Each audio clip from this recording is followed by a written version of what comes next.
sedikit ya untuk yang namanya kalau membicarakan masalah fashion. Kamu sendiri punya kocek sendiri nggak sih dalam sebulan ya? Saya menyediakan budget segini untuk fashion saya gitu. Ya sebenarnya memang udah ada budget tersendiri sih, karena memang kan ya terkadang memang kita kan juga di apa ya istilahnya dibayar atau di hire oleh klien, pasti ada budget tertentu yang dikeluarkan sekian persen emang untuk pakaian atau fashion yang akan dipakai gitu untuk menunjang penampilan lah supaya klien happy dan repeat order. Itu lu belajar dari mana? Apa otodidak kah atau memang dulu mau suka mendesain? Kalau belajar otodidak sih sebenarnya bisa dibilang, karena nggak pernah, dulu juga kuliahnya kan hukum, nggak ada hubungannya sama dunia fashion. Tapi memang dari kecil mungkin orang tua udah seneng istilahnya ngedadanin anaknya gitu, karena anak tunggal kan, terus udah gitu kayak wah memberikan yang terbaik lah untuk anaknya. Pada akhirnya bertumbuh besar dan dewasa akhirnya jadi istilahnya melek fashion gitu. Dan kebetulan juga memang om aku dari pihak mama tuh dulunya memang model gitu, jadi ya mungkin karena dunianya juga seputaran itu circle-nya, jadi akhirnya jadi paham deh. Inspirasinya mungkin kamu dapat dari mana sih? Inspirasinya kamu dapat dari mana? Inspirasinya street styler luar negeri sih, ya fashion influencer di luar negeri, mostly di Jepang, Korea, di New York. Nggak, lu nggak sayang nggak hukum ya tadi, terus nggak di maksudnya pendidikannya maksudnya nggak digunain. Sekarang kan biasanya hukum jadi pengacara, hakim gitu, jaksa. Sebenarnya kalau sayang atau enggak kan ya selama ini juga baca kontrak juga sendiri gitu, maksudnya pasti dibantu manajer gitu untuk baca kontrak dan lain-lain. Tapi kan untuk secara detail paham lihat isi-isinya pasal-pasalnya juga ya karena sendiri juga nggak buta-buta banget sama hukum ya akhirnya kepake sih di bidang pekerjaan gitu. Enggak, tapi di fashion lu sendiri, lu yang mendesainkan atau ada orang lain khusus buat lu sendiri? Kalau desain kebetulan sendiri, tapi memang kalau untuk produksi memang ada partner yang mengerjakan. Lu kerja sama dengan siapa? Hah? Lu kerja sama dengan siapa? Oh, kerjasamanya sama sahabat kuliah gitu. Terus kadang-kadang juga ada kayak kolaborasi yang bukan atas nama brand Rangga tapi atas nama Rangga Muela sendiri. Kemarin juga terakhir kolaborasi sama desainer Indonesia Titi Saputra gitu. Kita sempat collab untuk ngeluarin koleksi barengan gitu.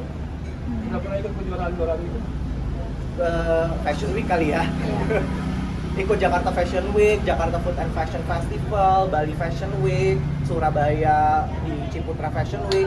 Udah lumayan lah, terus majalah fashion juga udah lumayan banyak, Harper Bazaar, Elle Magazine, Cosmopolitan. Ya udah lumayan lah, Grazia. Tapi kamu takut nggak sih dengan kamu sudah mengikuti banyaknya fashion week ini? Jadi orang mengenal kamunya justru sekarang lebih ke bidang fashionnya kamu, bukan kamu sebagai seorang penyanyi atau presenter dan lain-lain. Sebenarnya kalau itu sih nggak pernah takut ya, karena memang sampai sekarang juga kalau di jalan dipanggilnya Rangga Smash. Jadi kayak ya udah, maksudnya memang karena dulu mungkin sangat ikonik gitu dan melegenda istilahnya, fenomenal pada zamannya ya, orang jadi memang sampai sekarang juga orang ingatnya Rangga Smash dan nggak pernah masalah sih dipanggil apapun gitu. Nggak pernah saltum nggak sih? Saltum. Salah kostum misalkan ya meet and match ya datang mana? Alhamdulillah sih sejauh ini nggak pernah, karena emang biasanya baca kan occasionnya apa, dress code-nya apa, pasti ngikutin sih. Berarti lo detail orangnya Detail. sangat detail. Well prepared. Belajar jahit juga nggak? Kebetulan enggak, karena otodidak. Enggak, tapi kalau lu keluar itu tentunya kan banyak baju yang lu pakai.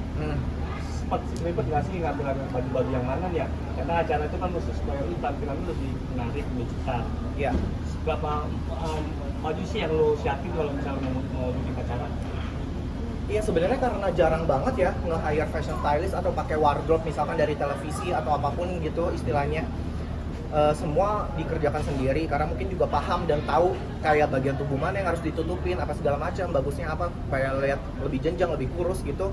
Jadi memang udah tahu pakemnya, akhirnya semuanya dikerjain sendiri. Dan karena kebetulan orangnya well prepared, jadi memang sehari sebelumnya tuh udah tahu kayak wah acaranya acara pagi atau acara malam apa disiapin sehari sebelumnya. Jadi untungnya memang orangnya detail dan perfeksionis, mungkin karena Capricorn juga ya. Kalau kamu sendiri kan bisa adalah orang yang muncul selalu muncul di hadapan publik.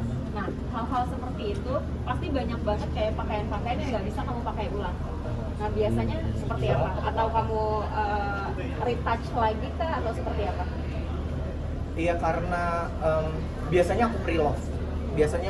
Biasanya dijual atau dikasih ke memang orang yang suka gitu, circle terdekat. Kalau nggak dijual, terus akhirnya diganti yang baru gitu. Karena kan memang ya kadang-kadang untuk kebutuhan televisi atau pekerjaan off air on air gitu kan cuma sekali pakai, 2 kali pakai. Akhirnya numpuk gitu, daripada numpuk ya udah kalau nggak dikasih ya dijual supaya bisa beli yang baru lagi. Karyanya berapa banyak sih? Thank you. Yang sudah dibuat sama Rangga sendiri, yang didesain sama Rangga berapa banyak?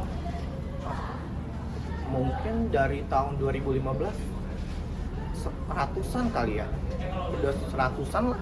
Akan ada ini nggak sih kayak mungkin kamu sendiri ambil pendidikan untuk yang kamu suka itu?